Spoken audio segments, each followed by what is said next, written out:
Antes de comenzar con el estudio de la lección, voy a responder una pregunta.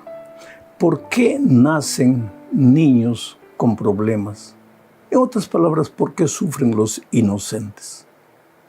En cierta ocasión Jesús y sus discípulos estaban caminando y vieron a un hombre ciego de nacimiento, un sufridor, una persona inocente que no habían hecho nada para nacer ciego.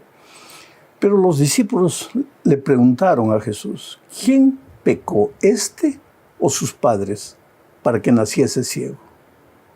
La respuesta del Señor Jesucristo es interesante. Él dijo, ni este pecó ni sus padres, sino que para que las obras de Dios sean reveladas, este nació así.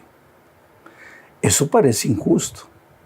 Quiere decir que Dios permite que nazcan personas con problemas solo para que las obras de Dios se revelen. ¿Qué tipo de Dios egoísta sería ese? Aquí necesitamos entender que en el griego ese ¿para qué? Ni este pecó ni sus padres, pero ¿para qué? Esa interjección ¿para qué? En griego es iná, que quiere decir ya que, o para qué. Ahora vamos a leer el texto de la manera, ni este pecó, ni sus padres, pero ya que ha nacido así, las obras de Dios se van a revelar.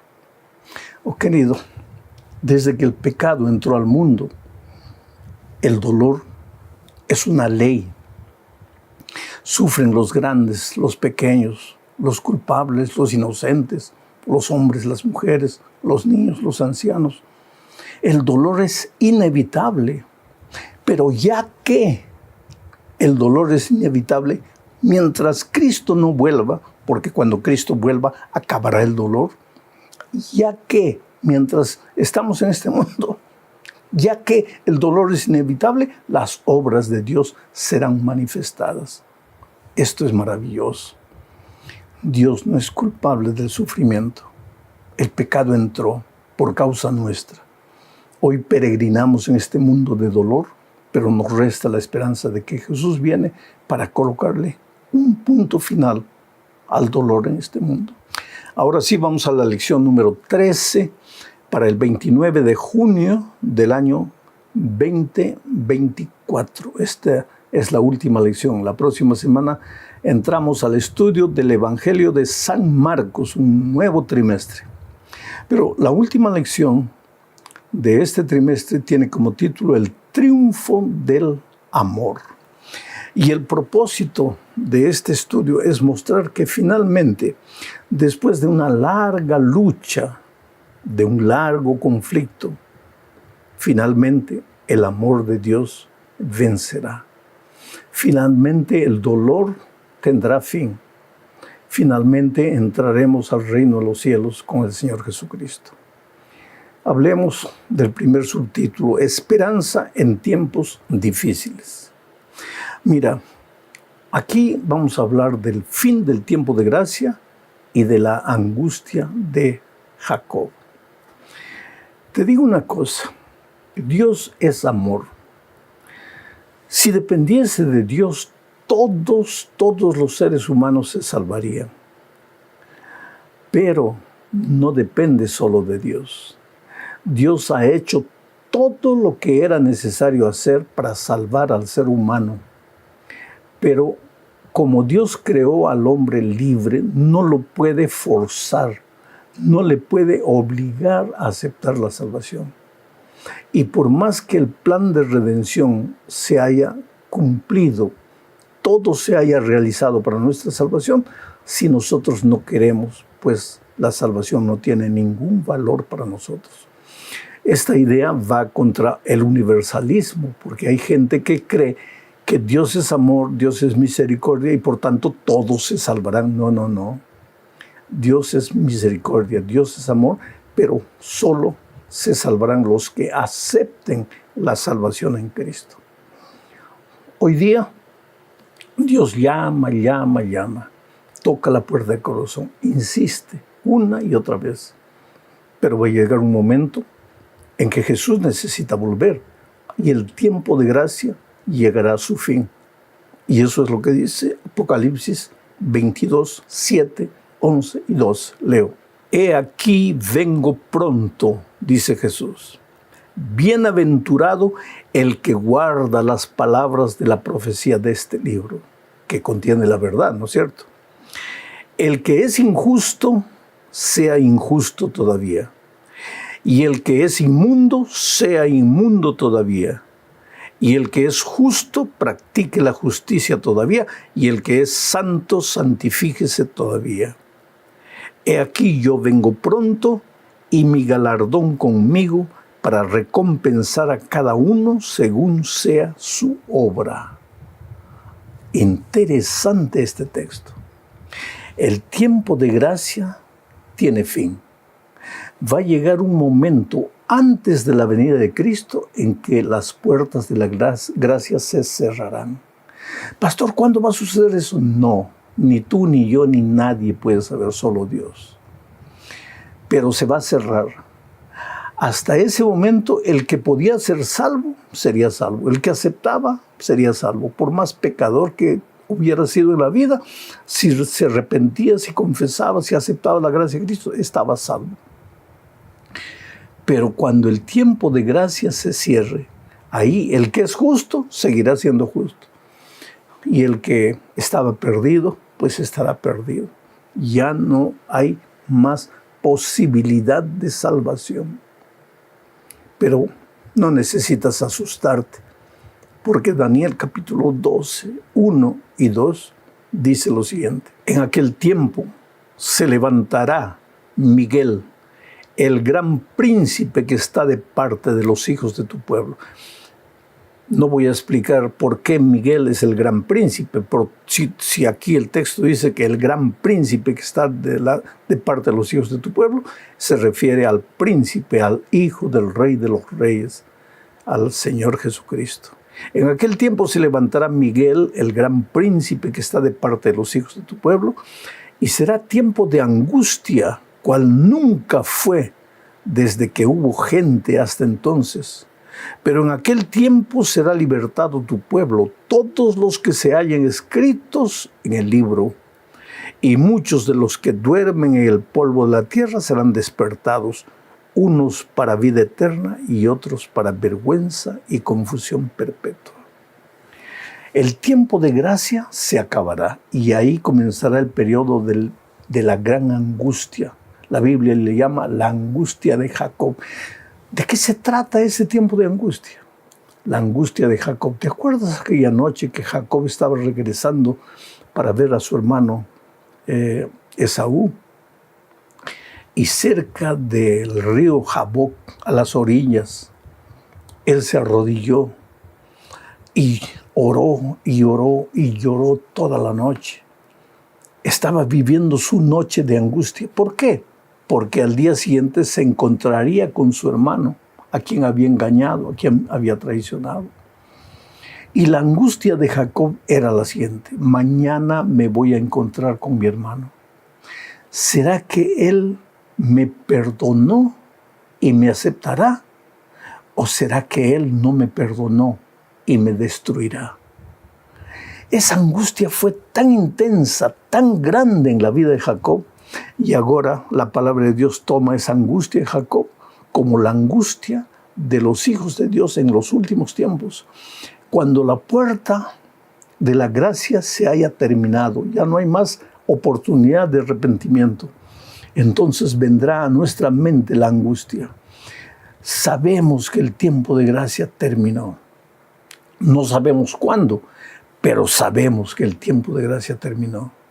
Y la angustia es: ¿cuándo se cerró el tiempo de gracia? ¿Cuando yo estaba afuera o cuando yo estaba dentro?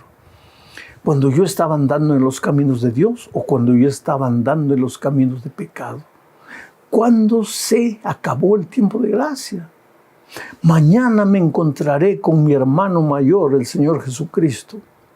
¿Será que Él me perdonó y me aceptará? ¿O será que Él no me perdonó y me destruirá. Esa será la angustia terrible del pueblo de Dios. Pero querido, tú no tienes nada que temer. Hoy entrégale la vida al Señor Jesucristo. Hoy acepta al Señor Jesucristo. Si tienes que ser bautizado hoy, bautízate en el nombre del Padre, del Hijo y del Espíritu Santo. Hoy es el día de buena nueva. Hoy es el día de salvación.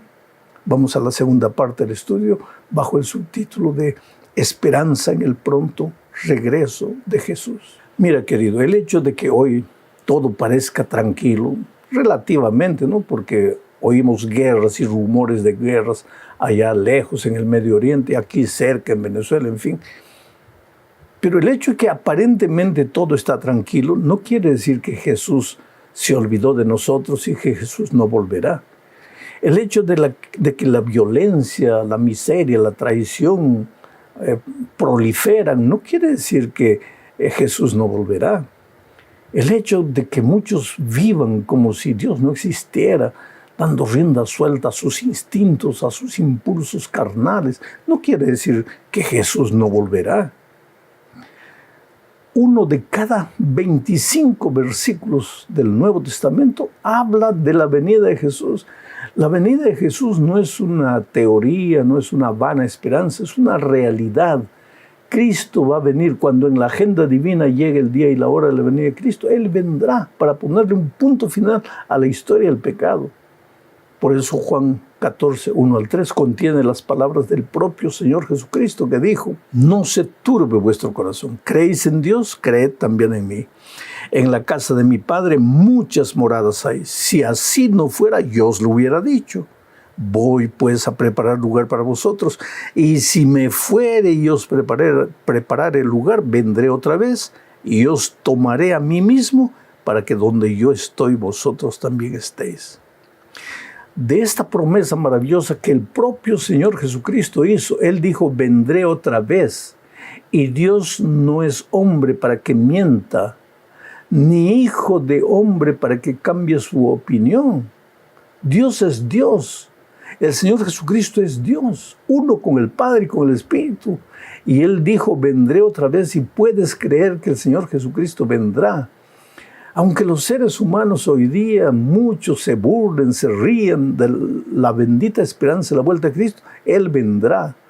Y a sus hijos, a los que creen en su palabra, Él les dice: no se turbe vuestro corazón. En otras palabras, no os entristezcáis, no os desesperéis, aunque veáis el pecado multiplicándose, aunque veáis que el mundo parece que se va a desaparecer solo, no temáis, porque yo volveré.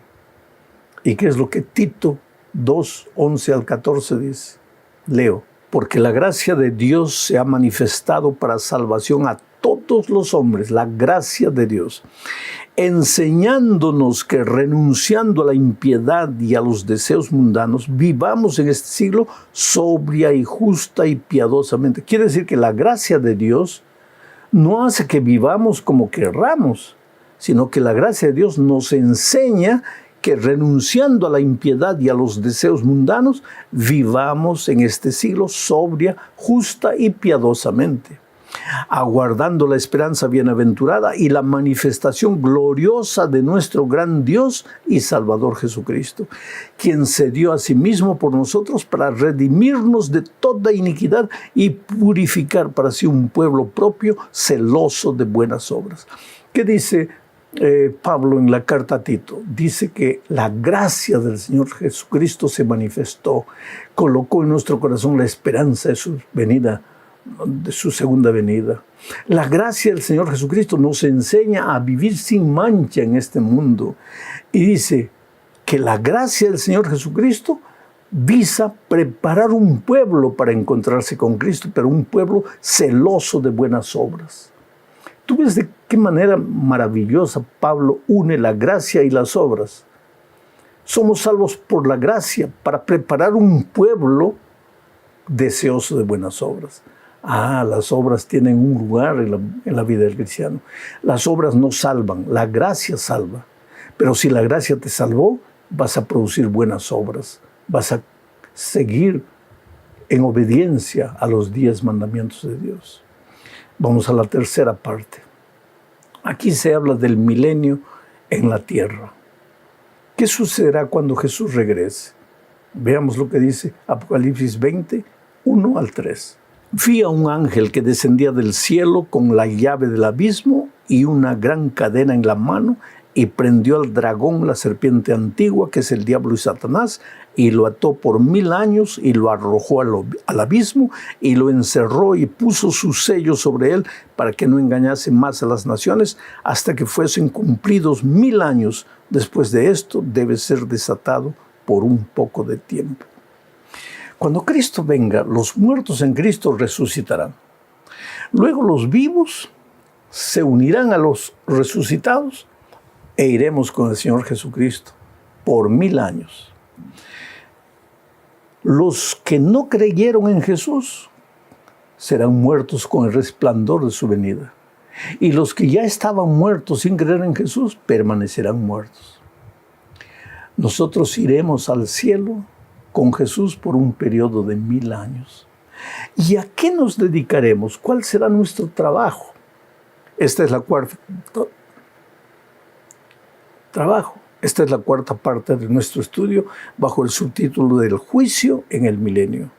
Mira lo que dice Apocalipsis 20, 4 y 6. Y vi tronos, y se sentaron sobre ellos los que recibieron facultad de juzgar.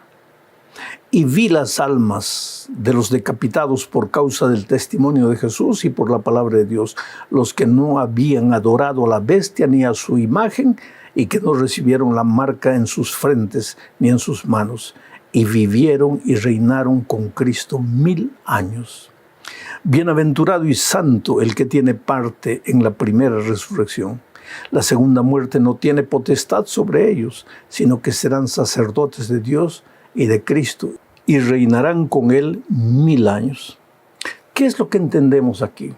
Voy a hacer un resumen nuevamente. Cuando Cristo venga, los muertos en Cristo resucitarán. Los vivos que fueron fieles al Señor Jesucristo y a su palabra se unirán con los resucitados e irán durante 1000 años al cielo. Los muertos que no creyeron en Cristo permanecerán muertos.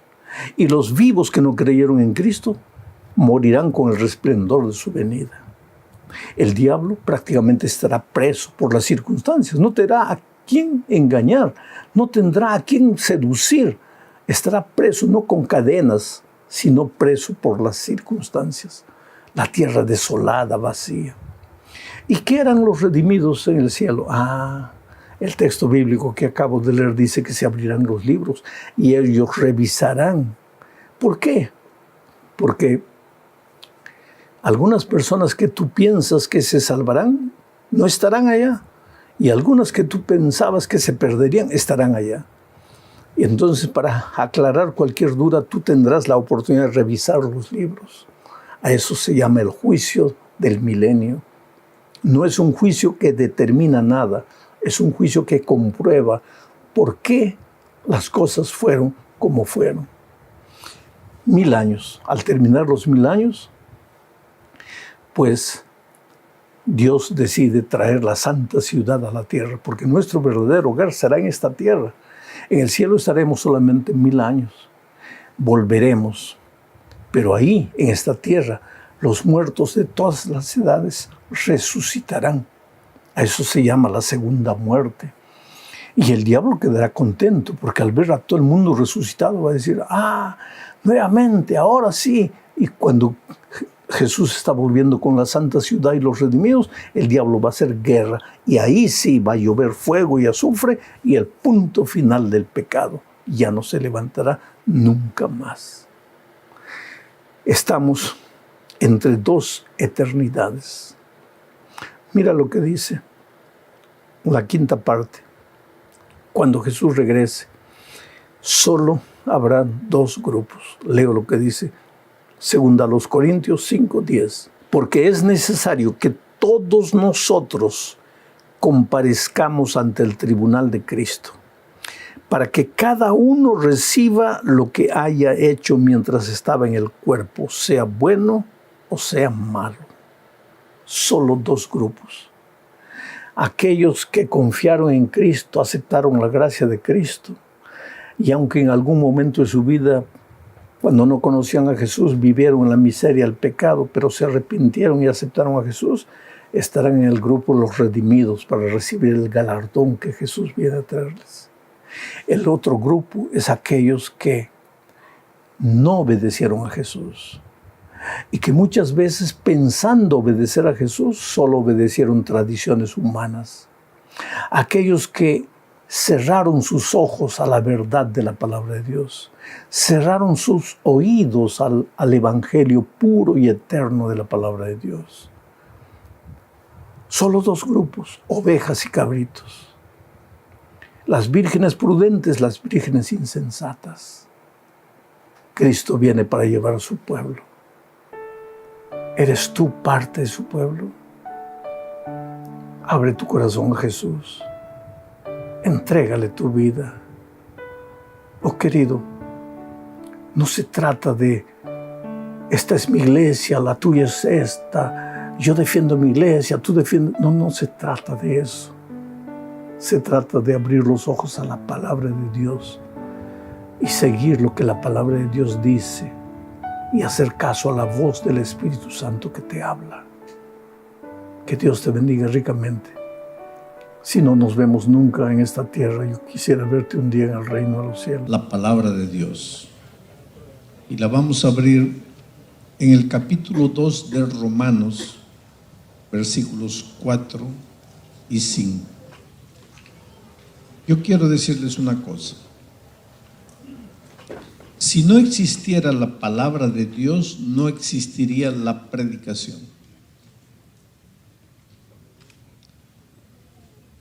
¿Cuándo se predicó el primer sermón? ¿Ustedes saben?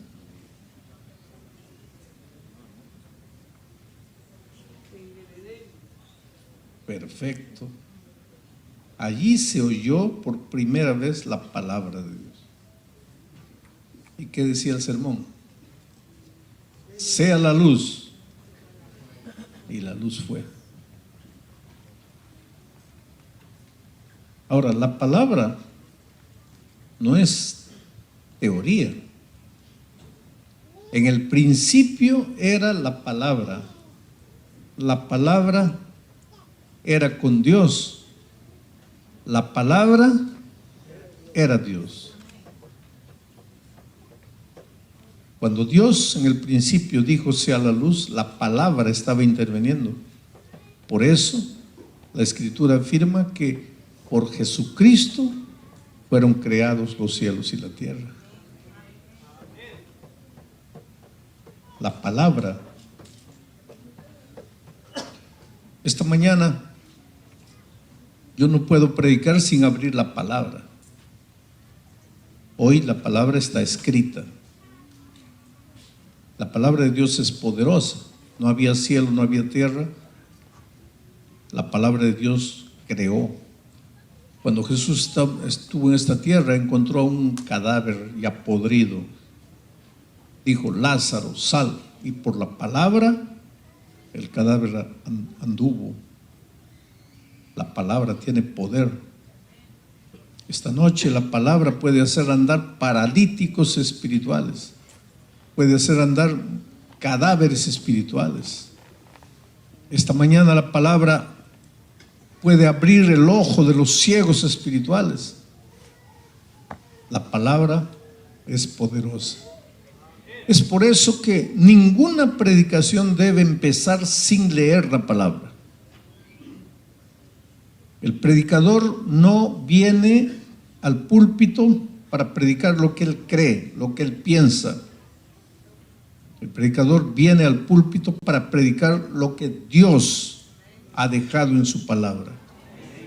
La tarea del predicador es entrar en el estudio de la palabra, entender lo que Dios está diciendo, arrodillarse, pedir la iluminación divina para sacar y explicar la palabra. Y ahí la palabra tiene poder. El poder de un predicador no depende de que habla bonito. El poder de un predicador no depende de la elocuencia, no depende de las ilustraciones. El poder de un predicador depende de cuánto usa la palabra. El mensaje tiene que salir de la palabra. Cuando alguien viene, predica, ya por la mitad o por el fin del sermón, lee la Biblia, lee un versículo, eso no es predicación. Eso es lo que el hombre piensa. La palabra tiene que brotar del texto bíblico. Y esta mañana vamos a tratar de entender lo que Dios quiere decir en el texto. Romanos capítulo 2, versículos 4 y 5. Dice así. Esta es una pregunta. ¿Se acuerdan que el texto de anoche también era una pregunta? Pablo era un profesor extraordinario. Él usaba muchas preguntas. Las preguntas son para hacer pensar, para mantener la atención de la audiencia. Y Pablo usaba con frecuencia preguntas y ahora también pregunta. Dice, ¿o menospreciáis las riquezas de su benignidad, su paciencia, su longanimidad, ignorando que su benignidad te guía al arrepentimiento? Pero por tu dureza y por tu corazón no arrepentido, atesoras para ti mismo ira para el día de la ira y de la revelación del justo juicio de Dios. ¿O menospreciáis? ¿Qué cosa es menospreciar? Es darle a algo un precio menor de lo que realmente vale. Un par de zapatos debe costar $20. Y tú dices, no, ese zapato cuesta $1. Lo estás menospreciando. Le estás dando un valor abajo del que tiene. Porque ni el cuero que se ha usado cuesta $1.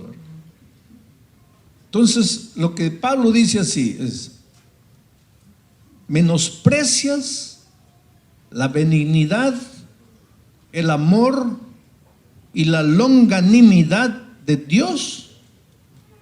Cuidado, no le des a la benignidad, al amor y a la longanimidad de Dios un precio menor de lo que tiene. No lo consideres por bajo. Ahora, ¿qué cosa es benignidad, amor y longanimidad?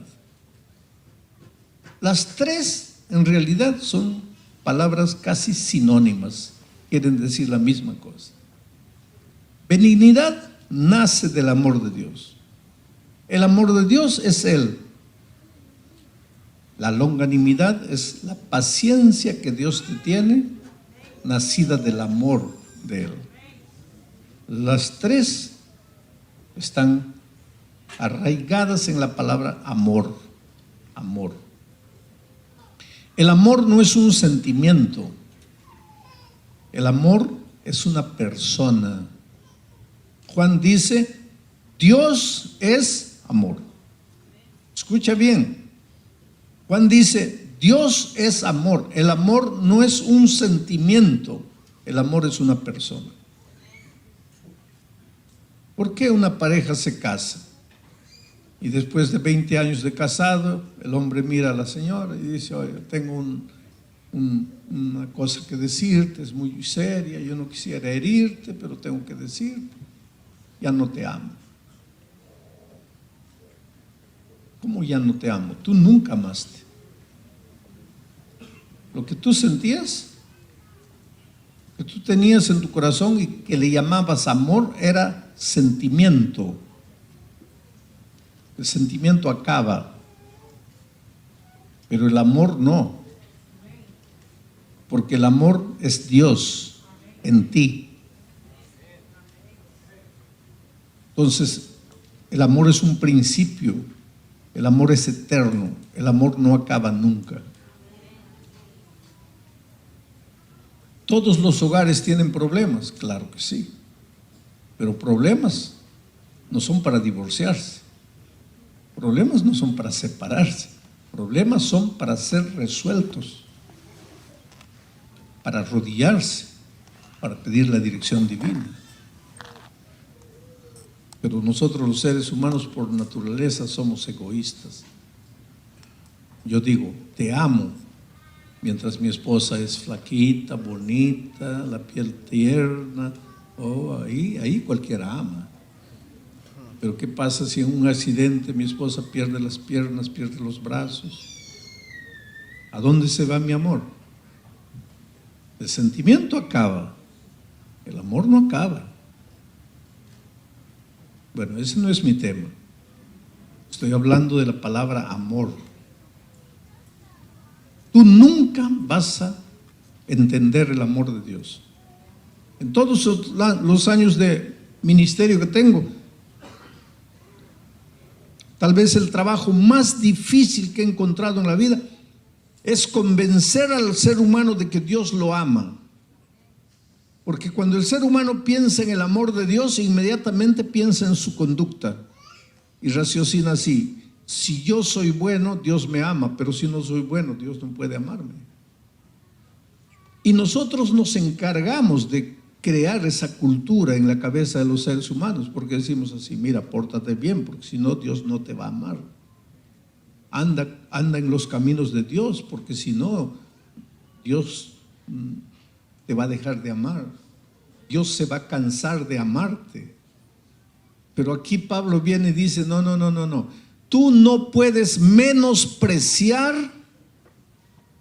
la benignidad, el amor y la longanimidad de Dios. No la puedes menospreciar. Pero yo encuentro por ahí gente que dice así: pues hay pastores que hablan solo del amor, amor, amor. Cuidado, querido, escucha lo que Pablo te está diciendo. Jamás pienses que hablar del amor de Dios es una tontería. No menosprecies el amor de Dios. ¿Y por qué? Porque es el amor de Dios el único instrumento que Dios tiene para llevarte al arrepentimiento.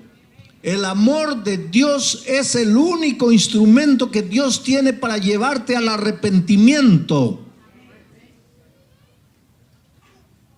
No es el palo, no es la disciplina, no es el miedo, no es asustar a la gente. El único instrumento que Dios tiene para llevarte al arrepentimiento es su amor. Por lo tanto, no menosprecies el amor de Dios. Predica más del amor de Dios, enseña más del amor de Dios, vive más el amor de Dios.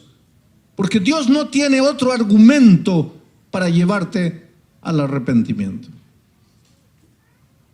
Yo me acuerdo que hace muchos años atrás, yo era director de jóvenes. Organicé un campamento. Y cuando estaba organizando el campamento, vino un compañero y me dice: mira, ¿estás viendo a ese muchacho? Ya no lo lleves. No lo lleves al campamento, porque ese muchacho es malo. Ese muchacho te va a malograr el campamento. Es indisciplinado, es liso, malcriado. No lo lleves. Un muchacho de camiseta apretada al cuerpo, mostrando sus músculos. En esos tiempos se usaba mucho el cabello largo, barba, pantalón jeans apretado, con boca ancha. Y mi compañero me dice: no lo lleves. Otros pastores que lo han llevado al campamento solo les ha dado dolor de cabeza. Si tú quieres tener un buen campamento, no lo lleves. Pero yo estaba llegando al Brasil y pensé dentro de mí: ¿cómo le voy a negar la oportunidad a un joven si estoy llegando recién? Tal vez se portó mal con los otros, pero de repente conmigo se porta bien. Y lo llevé. Pero en 2 días me arrepentí de haberlo llevado. Porque realmente no solo era malo, sino que porque hay malos que hacen el mal y se esconden. Este no, este hacía el mal y mostraba la cara, como diciendo, ¿quién me va a hacer? ¿Quién me va a hacer alguna cosa? A ver, ¿quién es el valiente que me va a decir alguna cosa? Y pues ese espíritu estaba contaminando a los jóvenes. Y nosotros teníamos un reglamento en el campamento. Si alguien comete una indisciplina, el jefe de la carpa habla con él. Si él vuelve a repetir la misma indisciplina, el preceptor de los varones o de las chicas habla con él. Si él vuelve a cometer la misma indisciplina, el director del campamento habla con él. Y si él vuelve a cometer la misma disciplina por la cuarta vez, me lo traen a mí. Pero solo para decirle, arregla tu mochila, estás expulsado. Bueno, él cometió la primera, se rió del jefe de la carpa. Cometió la segunda, se rió en la cara del preceptor.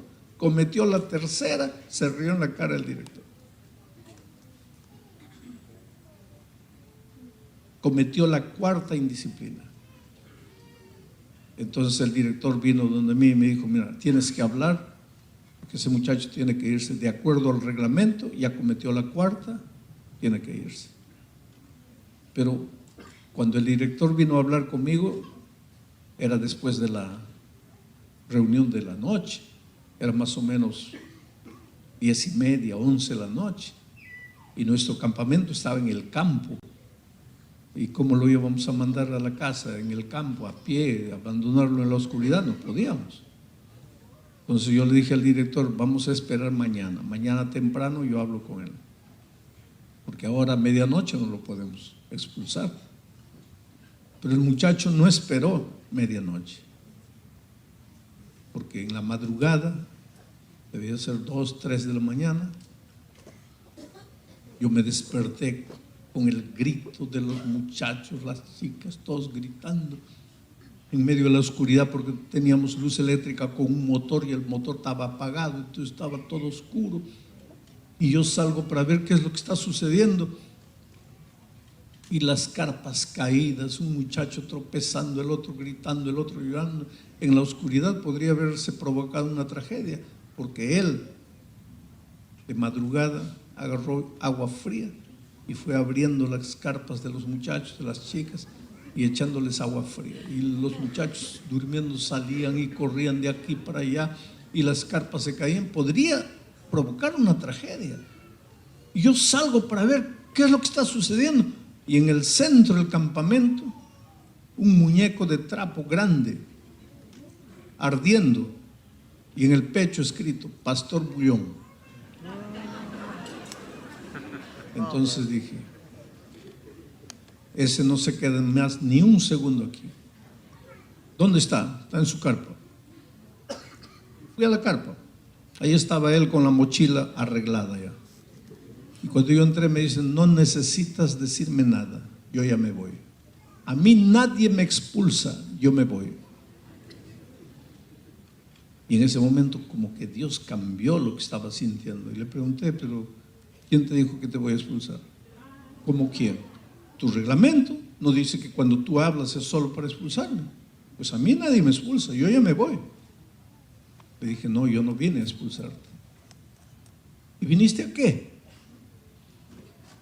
Le dije, vine a decirte que te amo. Y él me miró. Dice, ¿qué? Vine a decirte que te amo. Y sus ojos se llenaron de lágrimas. Me dijo, por favor, expúlsame, castígame, échame de aquí. Dime que no valgo para nada. Dime que soy un elemento pernicioso aquí. Pero por favor, jamás digas que me amas. Le digo, mira, yo sé que no es fácil amarte, porque tú eres difícil, tú no te dejas amar. Pero yo quiero amarte. Dame una oportunidad. Él me dice, no. A mí nadie me ama. Mis padres no me aman. Mis profesores no me aman. En la iglesia no me aman. Mis compañeros no me aman. A mí nadie me ama. No te atrevas a decirme que me amas. Le dije, mira, quédate en el campamento. ¿Para qué? Te voy a malograr el campamento. No, quédate. Te voy a nombrar jefe de disciplina del campamento. ¿A mí? Sí, a ti. Porque de las indisciplinas tú conoces todo. Entonces tú vas a ser el mejor jefe de disciplina. Quédate, te necesito. Y el muchacho se quedó. Tuvimos el campamento más disciplinado. Terminó el campamento y nunca más lo vi. Pasaron años. Yo estaba en nuestra universidad en San Pablo dando un seminario para pastores y un día estaba yendo para el almuerzo y un muchacho con corbata se acerca y me dice, pastor, ¿se acuerda de mí? No. Míreme bien, ¿no se acuerda de mí? No, mira, no me acuerdo.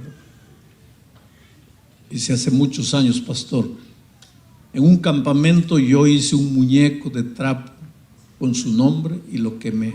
¿Se acuerda de mí? Le digo, sí, claro. Pero estás diferente. ¿Qué haces aquí? Estoy estudiando, pastor. ¿Y qué estudias?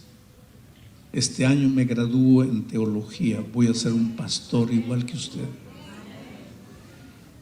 Y hoy es un tremendo evangelista allá en el Brasil. Pero a veces yo tiemblo solo de pensar qué hubiera sido de él si esa noche yo le hubiera dicho, fuera de aquí. Ahora yo entiendo lo que Dios dice. Hijo, ¿cuántas veces me prometes y no cumples? ¿Qué piensas tú que mereces? Estás en la iglesia, pero vives otra vida. ¿Qué piensas tú que mereces? ¿A quién crees tú que engañas? ¿Tú crees que no conozco tu vida? Pero a pesar de eso te amo. ¿Y por qué? ¿Por qué hace Dios eso? ¿Porque es un Dios permisivo? ¿Porque te va a dejar hacer lo que quieras? No. Él nunca te va a dejar de amar. Quiero que coloques eso en tu cabeza, mira. Dios no te ama porque eres bueno. Y Dios no te deja de amar porque eres malo. Dios no te ama porque has hecho algo. Dios simplemente te ama. ¿Por qué? Porque su naturaleza es el amor. Él es amor. Yo no sé si tú entiendes lo que quiere decir Dios es amor. Te voy a hacer una ilustración tonta. ¿De qué está hecho este púlpito? De acrílico. ¿De qué está hecho la Biblia? De papel. ¿De qué está hecho mi traje? De tela. ¿De qué está hecho mi zapato? De cuero. ¿De qué está hecho este micrófono? De metal. Y ahora viene la ilustración tonta. ¿Y de qué está hecho Dios? No, pues eso es una tontería. Como Dios es Dios, Dios no está hecho. Pero ¿y si estuviera hecho? Solo para que entiendas, ¿cuál sería la materia prima de Dios? ¿De qué estaría hecho Dios? De amor. Eso es lo que Juan dice cuando dice Dios es amor. Dios no tiene amor, Dios es amor. Cuando Dios te da su amor, en realidad se está dando a Él mismo. No hay Dios sin amor. Por eso cuando alguien dice, si tú no te arrepientes, Dios te va a dejar de amar, es una mentira. Dios siempre te va a amar, porque el día que Dios deje de amarte, dejará de ser Dios, porque Él es amor. ¿Cómo va a dejar de amar? Deja de ser Dios. El amor es eterno, porque Dios es eterno. Dios nunca te va a dejar de amar. El otro día un hermano me dice: pastor, pero eso es peligroso, eso que usted está predicando es peligroso. ¿Por qué es peligroso? Porque la gente va a pensar así: bueno, pues ya si Dios me ama, ¿para qué me preocupo? Ya estoy salvo. Haga lo que haga, estoy salvo. No, querido. No vamos a confundir las cosas. Yo te estoy hablando del amor de Dios. No vamos a confundir Ana Teresa con la naturaleza. Son dos cosas diferentes. Yo no te estoy hablando de salvación, yo te estoy hablando del amor de Dios por ti. Dios nunca va a dejar de amarte. Hagas lo que hagas, vivas como vivas, Dios siempre te va a amar. Pero entonces estoy salvo. No, porque la salvación no depende del hecho de que Dios te ama. La salvación depende del hecho de que tú te apoderes del amor de Dios, que tú aceptes el amor de Dios, que tú permitas que el amor de Dios trabaje en tu vida. Y para que entiendas esto, te voy a contar una noticia. Hace algunos años atrás, ustedes saben que en Brasil desemboca el río Amazonas. El río Amazonas nace en las alturas de Cusco, en el Perú, como un riacho, como un hilo de agua.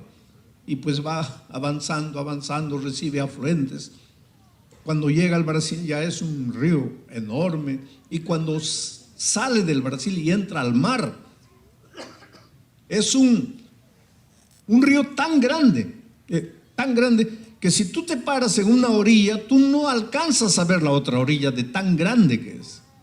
Entonces el río Amazonas entra al océano Atlántico con una fuerza tan grande que sabes que él no se mezcla, el agua dulce del Amazonas no se mezcla con el agua salada del mar, por lo menos por casi 200 kilómetros.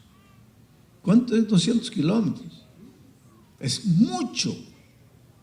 O sea, 200 kilómetros mar adentro, todavía hay agua dulce, porque el río Amazonas no se mezcla con el agua. Solo a los 200 kilómetros va perdiendo fuerza y ya se va mezclando y se vuelve todo agua salada. Pero hace unos años atrás, una embarcación naufragó, salieron a buscar y finalmente encontraron en un barco pequeñito 4 personas muriendo, sobrevivientes del naufragio, muriendo. Y cuando vieron al capitán del rescate, tenían los labios partidos, todo el rostro partido, y lo primero que ellos dijeron: por favor, agua, agua, denos agua, agua, por favor, agua, agua. Y el capitán le dice: pero ¿y por qué no toman agua? Ustedes hace rato que están nadando en el río Amazonas. ¿Por qué no toman el agua? Ahí está el típico ejemplo de gente que se está muriendo rodeado de agua dulce, muriendo de sed. Pues el amor de Dios es así. Dios nunca te va a dejar de amar, pero el amor de Dios no te sirve para nada a no ser que tú te apoderes del amor de Dios, que tú tomes el amor de Dios, que tú aceptes el amor de Dios. Porque si no aceptas el amor de Dios, te vas a morir, te vas a perder. Pero no porque Dios dejó de amarte. Él nunca te va a dejar de amar. Te vas a perder porque tú no bebiste del amor de Dios. Tú no te apoderaste del amor de Dios. Ahora el versículo 4 habla del juicio final, de la muerte eterna, de la ira divina. ¿Cómo puedes entender que un Dios que te ama tiene al mismo tiempo ira? La ira divina no es como la ira humana, querido. La ira humana es una ira pecaminosa, porque tu hijito está corriendo, ahí le dices: hijo, calma. Él sigue corriendo: hijo, por favor, para. Él sigue corriendo: para, hijo. Sigue corriendo: hijo, ya es la 4ª vez, para. Y él sigue corriendo y derrumba el vaso de cristal, el florero, y se hace añicos. Y ahí, ¿qué pasa? Agarras la chancleta, pa. Esa es la ira humana. ¿Tú crees que Dios es así? No, pues Dios, no, hijo, deja de pecar. Hijo, deja de pecar. Hijo, ya te he dicho, deja de pecar. Y tú sigues, cáncer. No, ese Dios no existe. Ese Dios no existe.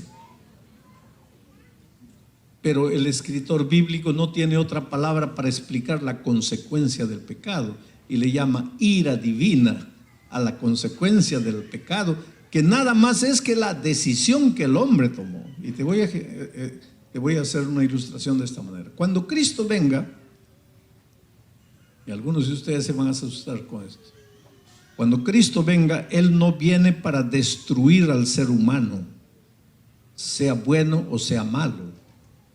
¿No? Cuando la ira divina caiga, cuando el fuego caiga, no va a caer sobre el ser humano, sea bueno o sea malo. No.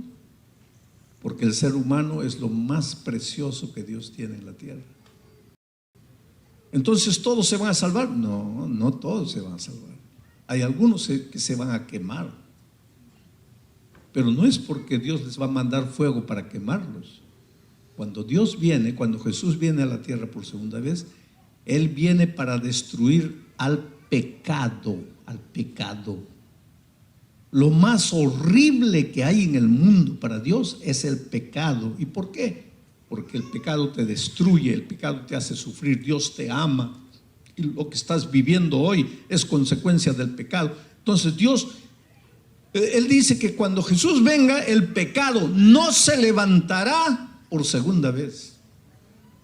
Del pecado no va a quedar ni raíz ni rama. El pecado va a desaparecer por completo.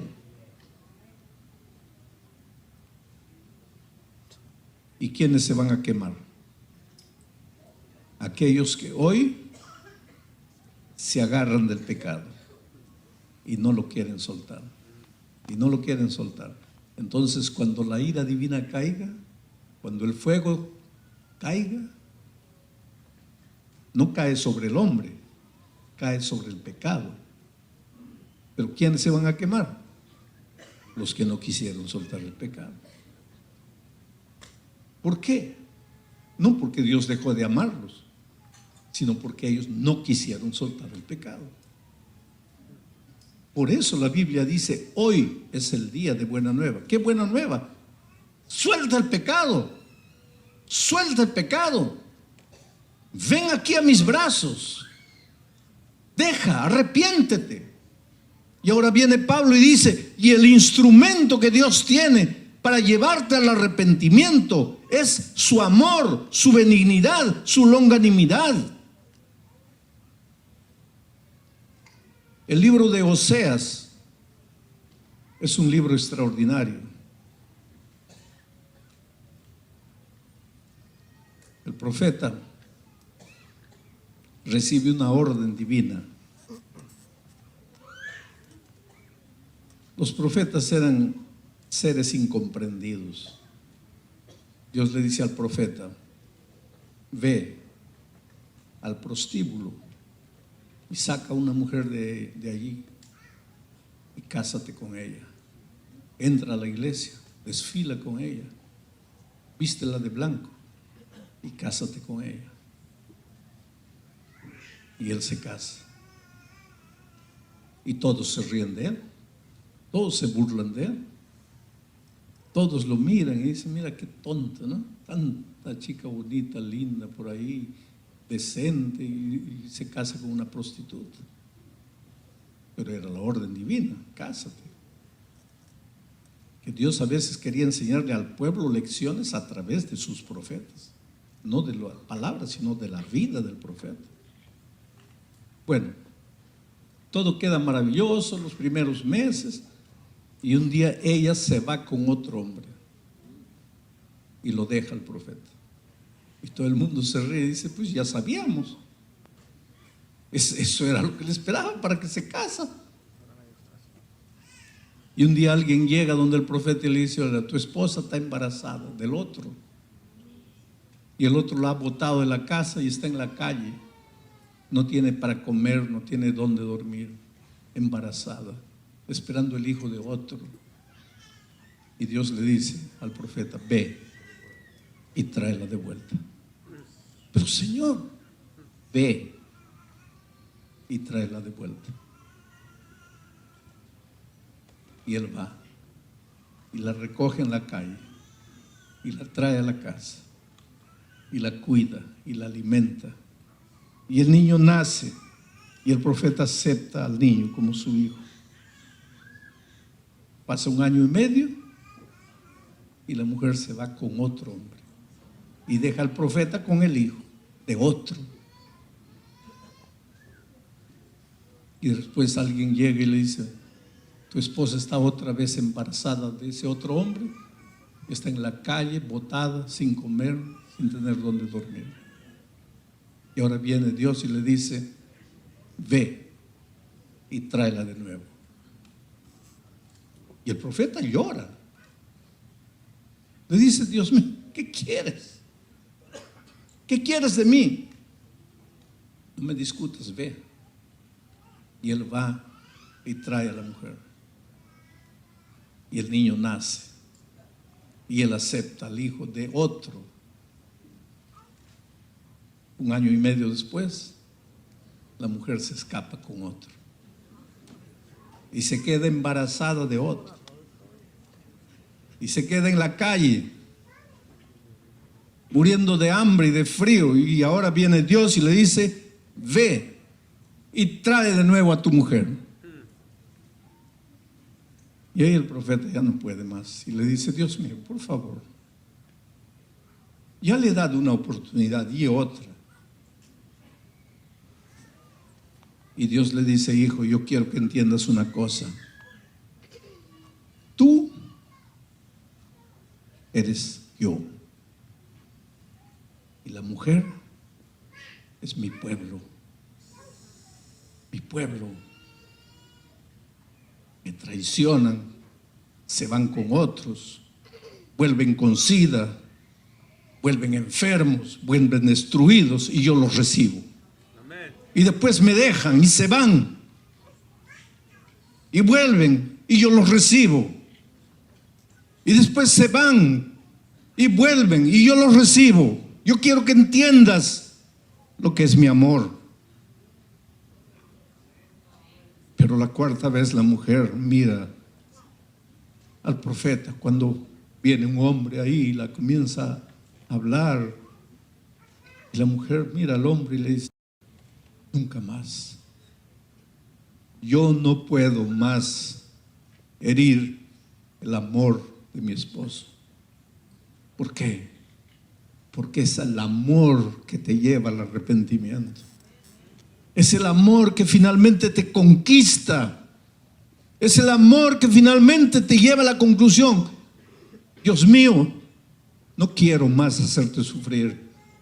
No quiero más vivir como he vivido. Mi vida de aquí para adelante va a ser diferente porque te amo. Entonces viene la mano poderosa de Jesucristo y cúrate tus heridas. Y te hace un hombre, una mujer diferente. No importa lo que has vivido, hoy es el día de buena nueva. Sabes que para entender el amor de Dios, yo creo que las mamás entienden mejor. Yo no sé si tú has visto a una madre limpiando a su hijito de 15 días que ensució los pañales. La madre le saca los pañales sucios con todo cariño, lo lleva para ahí, lo higieniza, lo limpia, lo lava. Y después, ¿qué hace? Le da un beso en las nalgas. Ese es el amor de Dios. Tú solo vives ensuciando pañales. Y Él te toma en sus brazos y te dice: hijo, te amo. Oh Dios mío, yo no soy digno. Claro que no eres digno. Yo no merezco. Claro que no mereces. Pero Dios no te ama porque mereces. Dios te ama porque te ama. Y si su amor no es capaz de llevarte al arrepentimiento, pues ya nada más será. Dios no tiene otro argumento. Dios solo tiene su amor. Por eso hoy es el día de buena nueva.